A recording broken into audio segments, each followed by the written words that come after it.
শেষ দিন অমরনাথ আজকে আমরা এখানে পড়বো, আমরা দেখব ভগবানকে সামনে থেকে দেখে মানুষ কতটা ইমোশনাল হয়ে পড়ে। বিবেকানন্দের মতন একজন এত মহান একজন মানুষ, তিনি ভগবানকে সামনে থেকে দর্শন করবেন, তিনি ভগবানকে দেখবেন। ভগবানকে কিভাবে দেখবেন, অমরনাথের সুন্দরতা আরো আমরা দেখতে পাবো আজকে। তাই আজকে অমরনাথের ডে 3 খুব মন দিয়ে পড়বে, প্রত্যেকের নজর টেক্সটের দিকে থাকবে, প্রত্যেকটা শব্দের অর্থ আমি বলে দেব, প্রত্যেকটা জায়গায় রিপিটেডলি বলবো যাতে করে এমসিকিউ নিয়ে কোনো সমস্যা না হয়। যারা তোমরা অনলাইন ক্লাসেস করছো, খুব মন দিয়ে তোমরা ক্লাসেস করছো আমি জানি, আরো মন দিয়ে ক্লাস করো। এবার দেখো, সবার নজর কিন্তু একদম বইয়ের দিকে। দ্য স্বামী had observed every right of the pilgrimage, এই তীর্থে যাত্রা বা এই পূর্ণ তীর্থযাত্রা, তার সমস্ত রীতিনীতি, রাইট মানে কি নিয়ম কানুন, রীতিনীতি যাকে ইংরেজিতে বলা হয় রিচুয়ালস, RITUALS, রিচুয়ালস, RITUALS। তিনি তীর্থযাত্রার সমস্ত রীতিনীতি তিনি কিন্তু মেনেছিলেন। আরে ধরে নাও না, যদি তোমরা তারকেশ্বরে যাও, কোথাও একটা স্নান করতে হয়, স্নান করার পরে তোমাকে নতুন বস্ত্র পরতে হয়, গামছা গলায় দিয়ে উপবাস থাকতে হয়, তারপরে তোমার নিরামিষ আহার করতে হয়, এগুলো নিয়ম কানুন করতে হয়। প্রত্যেকটার একটা কিছু না কিছু সায়েন্টিফিক রিজনও আছে। অ্যাজ হি কেম অ্যালং, যেহেতু তিনি এইখানে এসছেন, তিনি সমস্ত রীতিনীতি কিন্তু মেনে নেবেন। He had told his beds, তিনি তার মালা জপেছিলেন।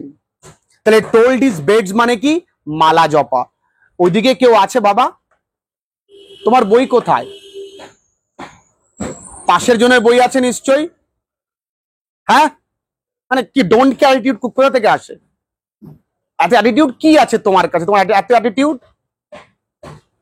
তোমার কাছে দেখো না, 5,000 টাকা থাকলে তুমি কারো আর চেন, মানে আমার একটা অ্যাটিটিউড আর কি, অ্যাটিটিউড ওরকম রেখে দাও, অ্যাটিটিউড তো তোমার কাছে রাখো, বই পড়ো।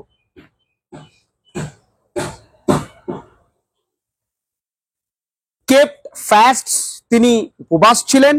and bathed in the ice cold water of the 5 streams, 5টা নদীর বরফ সমতুল্য জলে তিনি কি করেছিলেন? বরফের মতো ঠান্ডা জলে স্নান করেছিলেন। ইন সাকসেশন মানে পরপর, একটার পরে একটা, আরেকটার পর, এবং 5টা নদীতে তিনি স্নান করেছিলেন। ক্রসিং দ্য রিভার গ্রাভেলস, দেখবে নদী ধরো এখান থেকে শুরু হচ্ছে, এই জায়গায় দেখবে একটু হালকা জল আছে, আবার অল্প অল্প এরকম নুড়ি পাথর থাকে।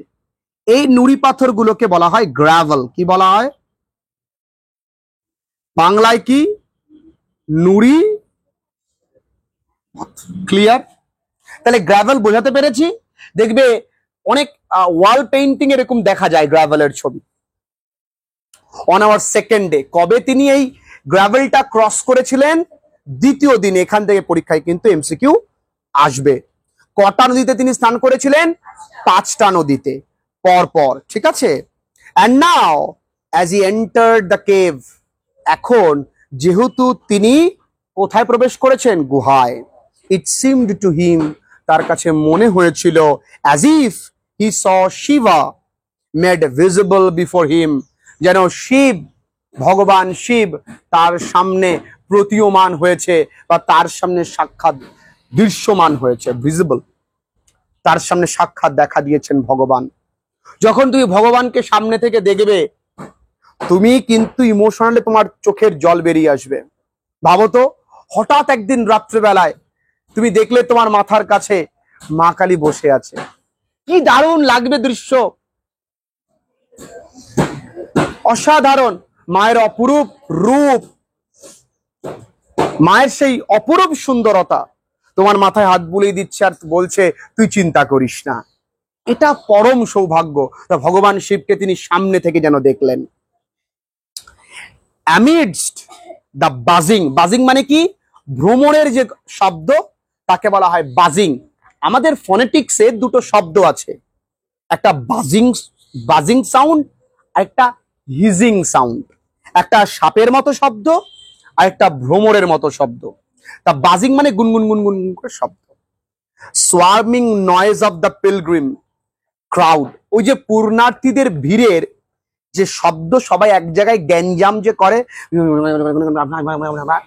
বিশাল আওয়াজ হচ্ছে। তার মধ্যে the overhead flattering of the পিজিয়ন্স, আর মাথার ওপরে, ওভারহেড মানে কি মাথার ওপরে, ফ্লাটারিং মানে ফরফরানি, পাখনা ঝাপটানো, কার? অফ দ্য পিজিয়ন্স মানে কার? পায়রাদের পাখনা ঝাপটানোর শব্দ, প্রচুর শব্দ, আওয়াজ হচ্ছে। এই শব্দগুলোর মধ্যে ওকে হি নেল্ট, নেল্ট মানে কি হাঁটু ভাঁজ করে। ও বাবা, আমরা ছোটবেলা থেকে অনেকে আমাদের শাস্তি দিয়েছে নীল ডাউন, ওটা আসলে কথাটা নেল ডাউন। কথাটা কি? Nail down, not kneel down. Okay, তো নেল্ট অ্যান্ড প্রস্ট্রেটেড, এই প্রস্ট্রেটেড মুসলিমদের ভাষায় বলা হয় সাজদা করা। সাজদা মানে প্রণাম করা, যেমন নামাজ পড়তে প্রণাম করে, আর হিন্দুদের মতে প্রণাম করলেন, তিনি হাঁটু গেড়ে ভগবানকে প্রণাম করলেন। আগে মানুষ, আমার ঠাকুমাকেও দেখেছি, বয়স্ক মানুষকে দেখেছি, ভগবানকে প্রণাম করতে গেলে তারা রীতিমতো হাঁটু গেড়ে প্রপার ওয়েতে প্রণাম করে। ধীরে ধীরে প্রণামটা এইভাবে একটুখানি ছুলো, তারপর আস্তে আস্তে, বস ভালো তো, ডিফারেন্ট স্টাইলস অফ প্রস্ট্রেটিং, মানে ভগবানকে প্রণাম করা বিভিন্ন স্টাইল। এখন তো ভগবানকে বস ঠিক তো, আরে তুই কে বাবা, একটা ক্ষুদ্র তুচ্ছ একটা প্রাণী, তুই ভগবানকে শ্রদ্ধা করিস না? তোর এত বড় স্পর্ধা, মনে তো ভয় নেই এক ফোঁটাও? তিনি সৃষ্টিকর্তা, তিনি চাইলে সেকেন্ডে তোকে এরকম পিষে মেরে ফেলতে পারে। তোর এত ক্ষমতা, ভগবানকে সশ্রদ্ধা নিয়ে প্রণাম কর, সময় নিয়ে অ্যাটলিস্ট দুহাত উঁচু করে প্রণাম কর। আননোটিসড, কবার তিনি প্রণাম করলেন? 2 or 3 টাইমস, 2 থেকে 3 বার তিনি প্রণাম করলেন, অলক্ষ্যে, যাতে কেউ দেখতে না পায় বা সবার চোখের আড়ালে। and then afraid lest emotion might overcome him, এই যে ইমোশনাল হয়ে পড়লেন না তিনি, ভাবে বিভোর হয়ে গেলেন। ভাবে কি হয়ে গেলেন? ভগবানকে দেখেছে, 3 বার প্রণাম করেছে, সাক্ষাৎ দেবাদিদেব মহাদেব, 3 বার প্রণাম করে তিনি ভাবে বিভোর হয়ে গেলেন। তাই ওই ইমোশনটা যাতে তাকে ক্যাপচার না করে, তিনি সম্পূর্ণ যেন ইমোশনে ডুবে না যায়, সেই ভয়ে তিনি ভয় পেয়েছিলেন। লেস্ট অ্যাফ্রেড হি রোজ, তিনি উঠলেন, and silently withdrew, তিনি বেরিয়ে আসলেন। withdrew মানে বেরিয়ে আসা। he said afterwards that in these brief moments he had received from Shiva, এই যে ক্ষণিকের যে এনকাউন্টার হয়েছে, দেখা, ক্ষণিকের মুহূর্তে ঈশ্বরকে যে দর্শন করলাম, তিনি আমাকে বলেছেন, মানে ভগবান শিবাময় বলেছেন, দ্যাট না, বিবেকানন্দ তাদেরকে, তার ভক্তদেরকে বলছে যে শিব হি হ্যাড রিসিভ, তিনি লব্ধ করেছেন দ্য গিফট অফ অমর, অমরত্ব লব্ধ করেছেন। এই অমরত্ব মানে কি? Not to die until he himself had willed it. এই যে হি এর পাশে কি আছে ও বন্ধু? হিমসেলফ। তাহলে আই এর পাশে কি হবে ও বন্ধু? My self. ইউ কি হবে বলো? ইয়র, এটাই ভুল ধারণা, সেলভস। উই কি হবে? Ourselves. এইটাকে বলা হয় রিফ্লেক্সিভ প্রোনাউন। কি বলা হয়? Reflexive pronoun. এটাকে আমরা বলি এমফ্যাটিক প্রোনাউনও বটে, তবে দুটোর মধ্যে তফাৎ আছে। রিফ্লেক্সিভ প্রোনাউন আর এমফ্যাটিক প্রোনাউনের মধ্যে তফাৎ আছে, তোমরা শিখবে, শেখার ইচ্ছে আছে? দেখে নাও, দুটো এক্সাম্পল দেখলে বুঝতে পারবে। যদি বলি I my self did it, আবার বললাম I did it my self, দেখো কিছু নাই, মাই সেলফটার পজিশনিং চেঞ্জ হয়েছে, তাই না? আর বাকি সব ঠিকঠাক। তাহলে দুটোকে আমরা রিফ্লেক্সিভ বলতে পারি না। প্রথমটা এমফ্যাটিক। কেন বলো তো? ধরো আমরা অনেক সময় বলি না যে ধরো হঠাৎ করে ব্যাচে কেউ একটা ধরো কোনো কাউকে বিরক্ত করলো, আমি বললাম যে তাকে খুব ভাবে আমি ইন্সপায়ার করলাম যে সত্যবাদী সে বলবে, হঠাৎ করে একজন বলে উঠলো আমি করেছি। এই যে আমি করেছি বলে না, জোর দিয়ে বললাম আমি করেছি, তো জন্য বললাম I my self did it, তখন এটাকে বলা হয় জোর দিয়ে বলা। ইংরেজিতে কি আসছে? এমফ্যাটিক। কি আসছে? ও বাবা বুঝতে পেরেছো? আর দেখো রিফ্লেকশন, এর রিফ্লেকশন এখানে পড়ছে, তাই জন্য এটা হবে রিফ্লেকটিভ প্রোনাউন বা রিফ্লেক্সিভ প্রোনাউন। আমি কথা কি বোঝাতে পেরেছি? তাহলে এমফ্যাটিক মানে কি? জোর দিয়ে বলা। একদম মন দিয়ে গ্রামারটাও শিখে নাও। তো এবার দেখে নাও, তাহলে অমরত্ব দান করেছে, এবং যদি কেন তিনি না চাইলে, যতক্ষণ তিনি চাইবেন না ততক্ষণ তিনি মরবেন না। যারা একটু মহাপুরুষ তারা তাদের নিজের প্রাণবায়ুকে বের করে নিতে পারে, তারা সমাধিস্থ নিজেকে করতে পারে। যারা মহাপুরুষ, বাবা লোকনাথ যেমন, তিনি নিজে থেকে আগে থেকেই বলেছেন যে আমি তোদের ছেড়ে আজকে চলে যাব রে। ঠিক আছে, এরকম অনেক আছেন। আদি শঙ্করাচার্য তিনি নিজে বলেছিলেন আমি চলে যাব, তিনি বলেছিলেন। সবাইকে বলে দিয়েছিলেন যে আমি আজকে থাকবো না, চলে যাব, এই পৃথিবীর মায়া ত্যাগ করে চলে যাব। তারা নিজেরা কিন্তু চলে যেতে পারেন, তুমি চাইলেই পারবে না। একটা বিরাট প্র্যাকটিস। In this way possibly was defeated, এইভাবে সম্ভবত তিনি হারাতে পেরেছিলেন, অর ফুলফিল্ড বা প্রাপ্তি ঘটেছিল, দ্যাট প্রেসেন্টিমেন্ট বা প্রেজেন্টিমেন্ট মানে ধারণা, উপস্থাপনা, which had haunted him from childhood. একটা ধারণা ছোটবেলা থেকে তাকে তাড়া করে বেড়াচ্ছে। কোন ধারণা? ভালো করে বোঝো। That he would meet with death in a Shiva temple amongst the mountain. ছোটবেলায় তাকে কেউ ভয় দেখিয়েছিল যে তোমার মৃত্যু কোথায় হবে? কোন শিব মন্দিরে, তাও শিব মন্দিরটা কোথায়? পাহাড়ের মধ্যে। তাহলে তিনি ভাবছিলেন হয়তো এখানেই আমার মৃত্যু, ভগবান না হলে কি করে আসবে, আমি ভগবানকে দেখতে পাচ্ছি, হয়তো আমার মৃত্যু ঘটবে। না, দেখলেন না, ব্যাক টু কনসাসনেস, আমার তো মৃত্যু হয়নি। এই ভয় থেকে তিনি জয়লাভ করলেন, আর ওই ভয়টাকে তিনি হারাতেও পারলেন, আর তিনি যে ভুল ধারণা ছিল সেটা ভেঙে গেল। ক্লিয়ার? তাহলে এতটুকু বুঝতে পেরেছি, কোথাও কোনো সমস্যা নেই। আসি নেক্সট। আউটসাইড দ্য কেভ মানে গুহার বাইরে, দেয়ার ওয়াজ নো ব্রাহ্মণিক, না ব্রাহ্মণিক মানে ব্রাহ্মণদের এক্সপ্লয়টেশন মানে কি? তোলা, তোলে না, চাঁদা তোলে না পান্ডারা, এই তোর কিন্তু আর কয়েকদিনের মধ্যে বিশাল ফাড়া, এক্ষুনি দে 500 দে, তুই দিবি না তো আর 2 মিনিটের মধ্যে তোর মৃত্যু। ওটা পান্ডাদের কি হয়? প্রণামী না, ওটা তোলা। এটা নেই, কোথায় নেই? ওই কেভের বাইরে। কাদের প্রতি? অফ দ্য হেল্পলেস পিপল, ওই অসহায় মানুষদের প্রতি, যে অসহায় মানুষদের প্রতি তাদের যে প্রণামী নেওয়াটা, যে অত্যাচারটা, সেটা নেই। কাদের নেই? ওই পান্ডাদের বা ব্রাহ্মণদের। Amarnath is remarkable for its simplicity and closeness two nature. Amarnath কি জন্য বিখ্যাত? তার সরলতা আর প্রাকৃতিক সুন্দরতার জন্য।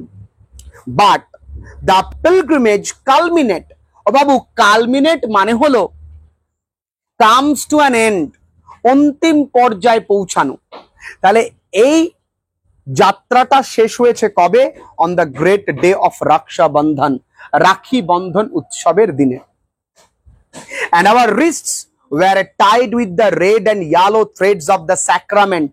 তোমাদের অনেকের হাতেই কিছুদিন আগে বিপদ তারিণী মায়ের পুজো হয়েছে, তো অনেকের হাতেই স্যাক্রামেন্ট আছে, কারো হাতে, কারো কোমরে, কারো এইখানে আছে। তো দিস ইজ কল্ড স্যাক্রামেন্ট, মানে তুমি বলতে পারো ধর্ম সংস্কার। তো হলুদ বা তুমি দেখবে লাল বর্ণের থ্রেড, দড়ি বাঁধা আমাদের হাতে, সবার হাতে। ক্লিয়ার করতে পেরেছি? আফটারওয়ার্ডস, তাহলে স্যাক্রামেন্ট মানে ধর্ম সংস্কার বলেছি। আফটারওয়ার্ডস, এর পরে we rested and had a meal, আমরা বিশ্রাম নিয়ে আমাদের কিন্তু খাবার খেয়েছি। অন সাম হাই বোল্ডার্স, কোথায়? একটা উঁচু পাথরের উপরে। বিসাইড দ্য স্ট্রিম, নদীর পাশে। কি অপরূপ সুন্দর জায়গাগুলো, একটু ভেবে দেখো। Before returning to our tent, আমাদের তাঁবুতে ফিরে আসার আগে। তাহলে এতটুকু বোঝাতে পেরেছি যে কবে তাদের তীর্থযাত্রা শেষ হয়েছিল একত্রে বলো রক্ষাবন্ধনের দিনে, তাই না? আবার বলো তাদের হাতে যে কালারের থ্রেড ছিল কি কি? Red and yellow. তাকে বলা হয় একত্রে স্যাক্রামেন্ট। জোরে বলো, জোরে বলো। তারা যে অমরনাথে গিয়ে, অমরনাথে যাবার আগে তারা ওপেন এয়ার মিলটা কোথায় নিয়েছিল? মোগুল গার্ডেন। মোগুল গার্ডেনটা কোথায় আছে? আচ্ছা বল, আচ্ছা বল, আচ্ছা বল মানে আচ্ছা বল। ঠিক আছে, চলো আবার একটুখানি ব্যাকে গিয়ে আবার একটু এগিয়ে আসছে। দ্য স্বামী ওয়াজ ফুল of the place. O Babu, full of the place মানে কি? ধরো তুমি তোমার কোনো বন্ধুকে বলছো you are full of the girl, মানে কি তুই ওই মেয়েটির চিন্তায় ভাবনায় সারাদিন মগ্ন থাকিস। এর মানে হচ্ছে you are full of someone. আর দেখা গেল বিরিয়ানি খাওয়ার জন্য তুই পাগল, তাহলে you are full of biryani বা হ্যাভিং বিরিয়ানি। তাহলে ওই জায়গাটার সুন্দরতায় he was completely enthralled, he was completely enrapt with the place. ওই জায়গাটার সুন্দরতা তিনি বিভুল হয়ে গেছেন। হি ফেল্ট, তিনি অনুভব করেন, he had never been to anything so beautiful. এত সুন্দর জায়গা তিনি কখনো দেখেনি। হি স্যাট লং সাইলেন্ট, তিনি অনেকক্ষণ চুপচাপ করে বসেছিলেন।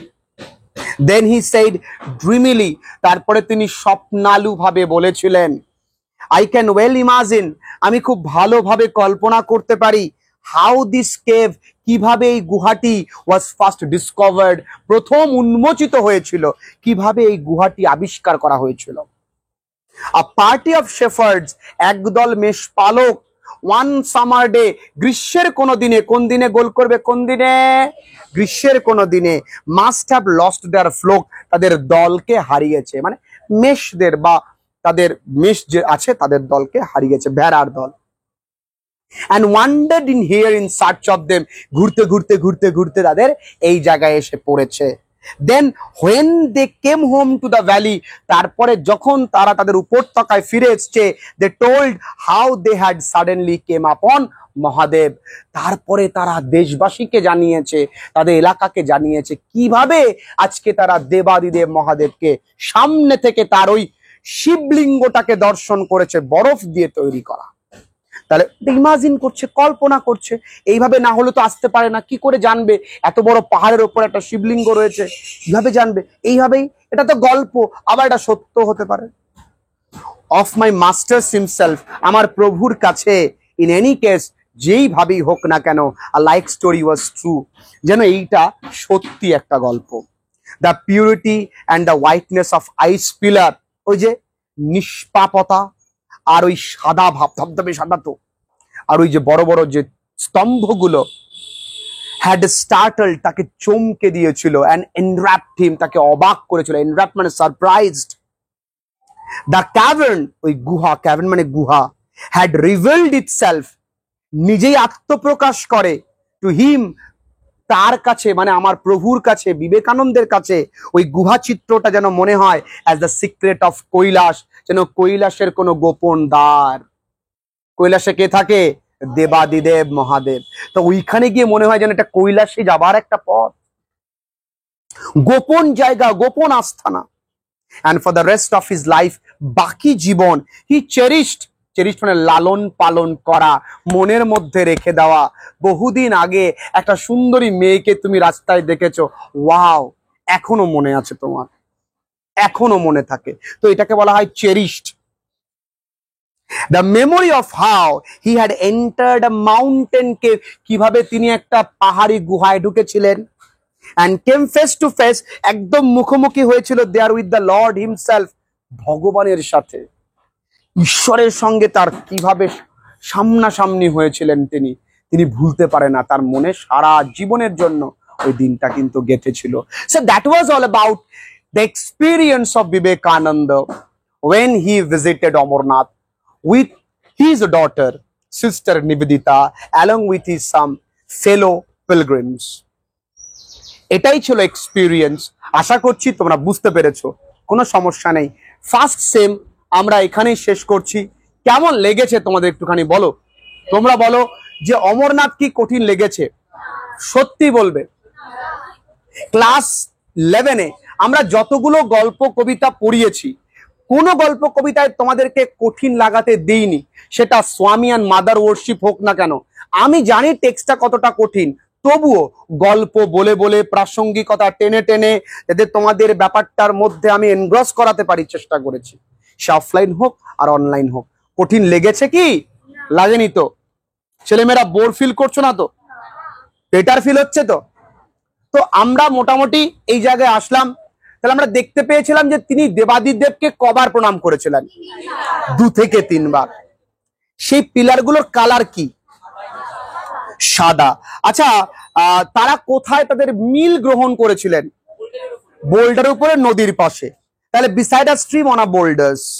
ওকে, আচ্ছা, ঠিক ঠিক ঠিক ঠিক, খুব সুন্দর খুব সুন্দর। আচ্ছা, ওই যে অমরনাথের গুহা, কার রিজেম্বলেন্স আছে ওর মধ্যে? কৈলাস, তাই না? Very nice, very nice, very nice.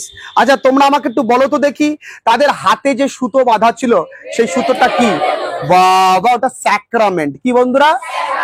Sacrament নয়, স্যাক্রামেন্ট। Yes yes yes.